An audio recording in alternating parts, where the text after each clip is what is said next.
ಮಾಡುವಂತ ಸಂದರ್ಭಕ್ಕೆ ಜೊತೆಯಾಗಿದ್ದೇವೆ. ನಾವೀಗ ಗಮನಿಸ್ತಾ ಇದ್ದೇವೆ ಮಾನ್ಯ ಮುಖ್ಯಮಂತ್ರಿಗಳಾದಂತಹ ಸಿದ್ದರಾಮಯ್ಯನವರು 78ನೇ ಸ್ವಾತಂತ್ರ್ಯ ದಿನಾಚರಣೆಯ ಸಂಭ್ರಮ ಧ್ವಜಾರೋಹಣದೊಂದಿಗೆ ಮಾಡಿಕೊಟ್ಟಿದ್ದಾರೆ. ಅಂತೆ ನಮ್ಮ ಪೊಲೀಸ್ ಬ್ಯಾಂಡ್ ರಾಷ್ಟ್ರಗೀತೆಯನ್ನ ಕೂಡ ಪ್ರಸ್ತುತಪಡಿಸೋರಿದ್ದಾರೆ.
ವಿರಾಮದ ಸ್ಥಿತಿಗೆ ತೆರಳುವಂತೆ ಕಮಾಂಡರ್ ಮೊದಲನೇ ಕಮಾಂಡರ್ ಆದಂತಹ ಶ್ರೀಯುತ Gopal Reddy VC DCP CAR ಪಶ್ಚಿಮ ಇದೀಗ ಮಾನ್ಯ ಮುಖ್ಯಮಂತ್ರಿಗಳಿಂದ ಅನುಮತಿಯನ್ನ ಕೇಳೋದಕ್ಕೆ ಮುಖ್ಯಮಂತ್ರಿಯ ಕಡೆಗೆ ಅವರು ಹೆಜ್ಜೆಗಳನ್ನ ಹಾಕ್ತಾ ಇದ್ದಾರೆ.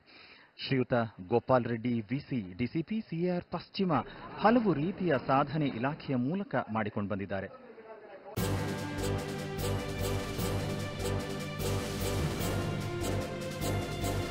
ಇದು ಮಾನವೀಯ ಸಂದೇಶದ ಜನವಾಹಿನಿ.